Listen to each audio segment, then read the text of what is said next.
Suara gembala agung atau suara dari kepala gereja disuarakan oleh gembala gereja firman Allah untuk jiwa-jiwa yang lapar. 2 Petrus pasal 2 ayat 1 sampai 22. Sebagaimana nabi-nabi palsu dahulu tampil di tengah-tengah umat Allah, demikian pula di antara kamu akan ada guru-guru palsu.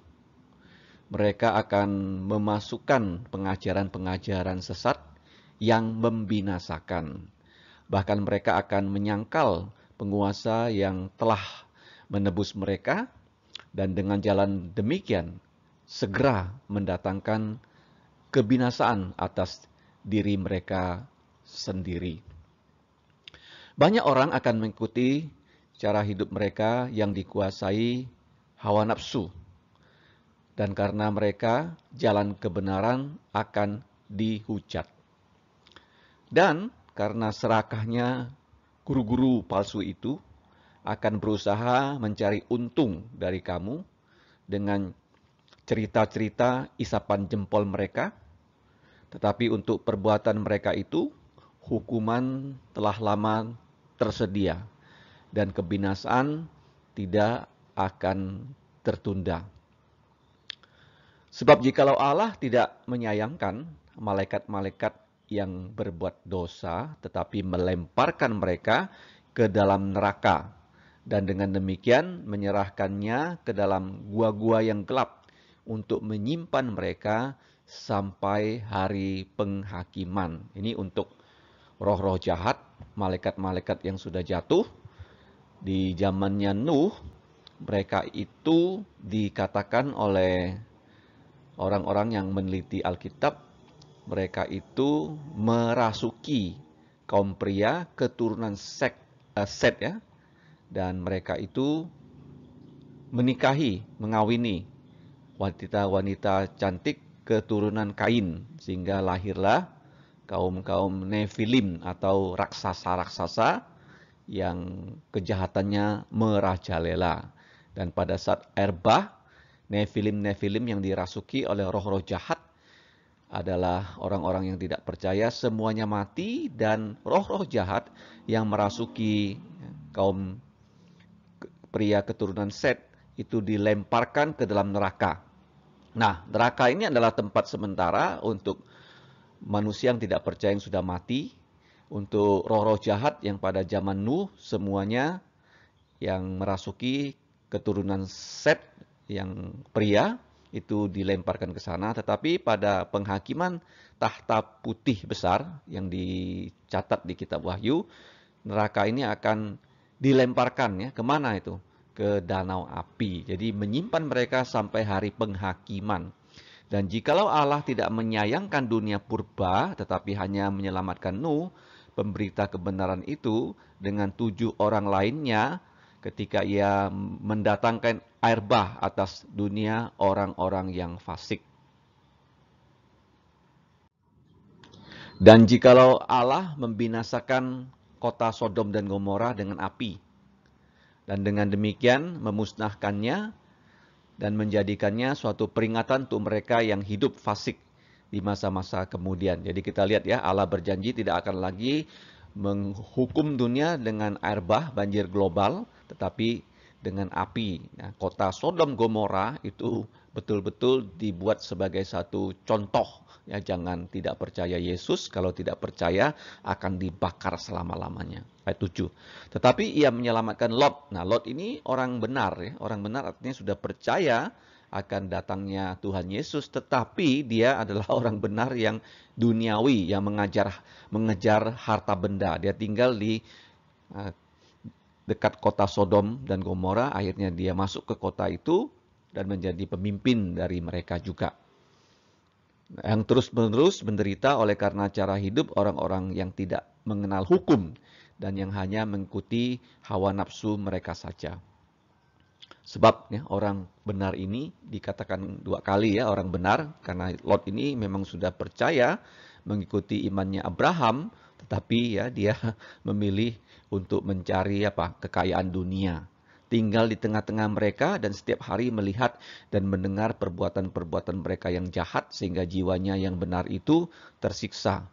Maka nyata bahwa Tuhan tahu menyelamatkan orang-orang saleh dari pencobaan dan tahu menyimpan orang-orang jahat untuk disiksa pada hari penghakiman. Terutama mereka yang menuruti hawa nafsunya karena ingin mencemarkan diri dan yang menghina pemerintahan Allah. Mereka begitu berani dan angkuh sehingga tidak segan-segan menghujat kemuliaannya. Seperti waktu Yesus disalib kan, mereka menghujat Tuhan Yesus. Padahal malaikat-malaikat sendiri yang sekalipun lebih kuat dan lebih berkuasa daripada mereka tidak memakai kata-kata hujat. Kalau malaikat-malaikat menuntut hukuman atas mereka di hadapan Allah. Nah, kalau kita simak ya, 2 Petrus 2 ini ya, pengajarannya itu mirip dengan surat Yudas ya. Coba baca surat Yudas ya dan baca 2 Petrus 2. Begitu banyak kesamaannya. Tetapi mereka itu sama dengan hewan yang tidak berakal. Ini bagus ya kata sama dengan, bukan sama seperti ya. Sama dengan binatang yang hanya dilahirkan untuk ditangkap dan dimusnahkan. Mereka menghujat apa yang tidak mereka ketahui, sehingga oleh perbuatan mereka yang jahat, mereka sendiri akan binasa seperti binatang liar. Nah, kata menghujat ini seperti terjadi pada saat orang Israel ya, keluar dari Mesir, mereka menghadapi problema air pahit, ya di Mara, mereka itu bersungut-sungut. Jadi kalau kita bekerja ya melayani dengan bersungut-sungut itu sepertinya juga menghujat. Kita melayani Allah, bekerja untuk Tuhan Yesus Kristus harus dengan sukacita, ya, dengan senyum, ya, dengan puji-pujian dan akan mengalami nasib yang buruk sebagai upah kejahatan mereka. Berfoya-foya pada siang hari mereka anggap kenikmatan. Mereka adalah kotoran dan noda yang mabuk dalam hawa nafsu mereka kalau mereka duduk makan minum bersama-sama dengan kamu. Mata mereka penuh nafsu jinah dan mereka tidak pernah jemu berbuat dosa. Mereka memikat orang-orang yang lemah, jantung mereka telah terlatih dalam keserakahan. Mereka adalah orang-orang yang terkutuk. Oleh karena mereka telah meninggalkan jalan yang benar, maka tersesatlah mereka lalu mengikuti jalan Bileam putra Beor yang suka menerima upah untuk perbuatan-perbuatan yang jahat. Jadi Bileam atau William ya, William, banyak orang namanya William ya, ini Bileam putra Beor itu adalah nabi palsu ya, dalam kitab Bilangan.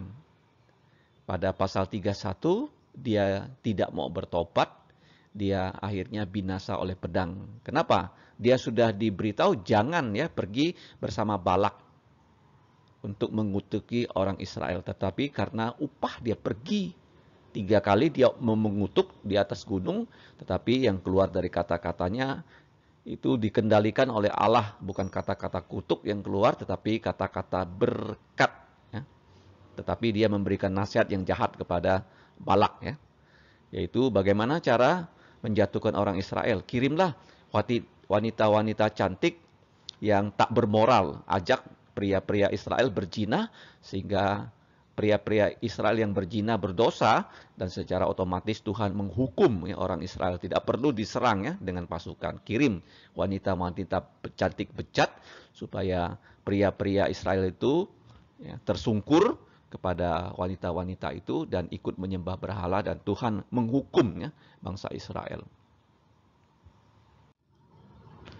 Tetapi Bileam beroleh peringatan keras untuk kejahatannya sebab keledai beban yang bisu berbicara dengan suara manusia dan mencegah kebebalan nabi itu. Tetapi dia tetap ya meneruskan rencananya untuk menerima upah. Jadi ini adalah nabi palsu, nabi profesional. Ada uang, ada pelayanan. Seperti zaman sekarang juga ya. Begitu banyak orang itu melayani karena uang ya. Begitu banyak gereja-gereja karismatik, pendeta-pendetanya hidup bermewah-mewahan dengan uang yang diambil dari kantong persembahan, dicuri oleh mereka. Ada juga gereja yang memang pendetanya tidak korupsi uang, tapi uang-uang persembahan disimpan di bank-bank Sehingga ya, tabungan gereja, deposito gereja itu begitu banyak. Padahal Yesus waktu dia mati, apa yang dia bawa? Nggak ada. Sama sekali nggak ada uang. Semua sumber daya uang Yesus pakai untuk pelayanan. Ingat ya, jangan kalau ada uang disimpan di bank. Ada uang, pakailah untuk pelayanan. Seperti apa? Laut Galilea, berkatnya masuk dari Gunung Hermon, lalu dia keluarkan dengan sungai Yordan. Nah, inilah prinsipnya. Jadi, guru-guru palsu itu adalah seperti mata air yang kering. Nah, ini seperti surat Yudas ya, seperti kabut yang dihalau taufan. Untuk mereka telah tersedia tempat dalam kegelapan yang paling dahsyat. Ini adalah danau api. Sebab mereka mengucapkan kata-kata yang congkak dan hampa dan mempergunakan hawa nafsu cabul untuk memikat orang-orang yang baru saja melepaskan diri dari mereka yang hidup dalam kesesatan. Mereka menjanjikan kemerdekaan kepada orang lain, padahal mereka sendiri adalah hamba-hamba kebinasaan. Hamba-hamba dosa, ya, budak-budak dosa, karena siapa yang dikalahkan orang, ia adalah budak orang itu. Terakhir, sebab jika mereka oleh pengenalan mereka akan Tuhan dan Juru Selamat kita, Yesus Kristus, telah melepaskan diri dari kecemaran-kecemaran dunia tetapi terlibat lagi di dalamnya, maka akhirnya mereka lebih buruk daripada yang semula. Ini artinya seperti Yudas ya. Yudas itu bukan orang yang sungguh-sungguh percaya, tetapi dia ikut dalam ya, pelayanan Tuhan Yesus. Kita tahu pada akhirnya motifnya bukan untuk percaya Yesus, tapi motifnya adalah politik, motifnya adalah kekuasaan, motifnya adalah uang. Ketika Yesus dijualnya, ditangkap dan disalibkan, dia akhirnya bagaimana? Menyesal.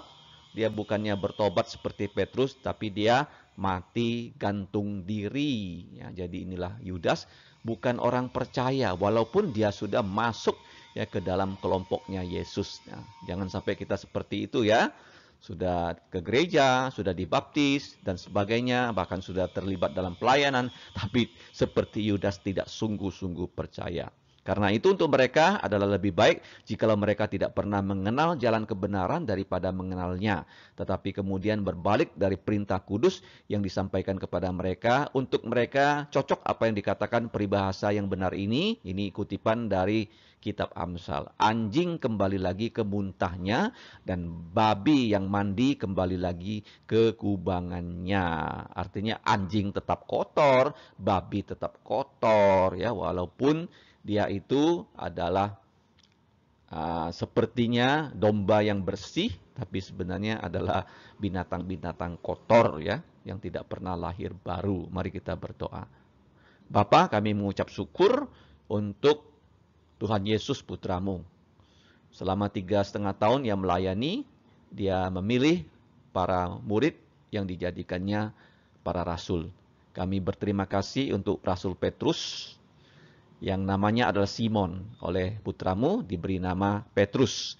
Petrus itu batu kecil, bukan gunung batu. Yesus adalah gunung batu atau batu karang. Ia telah memimpin orang-orang percaya Yesus dengan tuntunan Roh Kudus.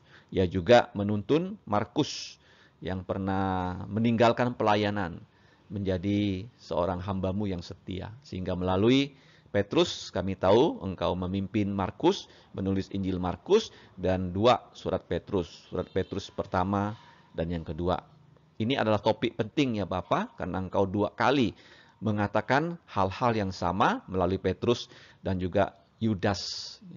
Dalam surat Yudas kami membaca peringatan-peringatan yang sama. Kiranya kami bisa menjalankan perintah-perintah-Mu seperti Petrus dan kawan-kawan. Ampuni dosa kami, dalam nama Tuhan Yesus kami berdoa dan bersyukur. Amin. Immanuel dan Maranatha, salam, soli, Deo, Gloria dari Sunline Island.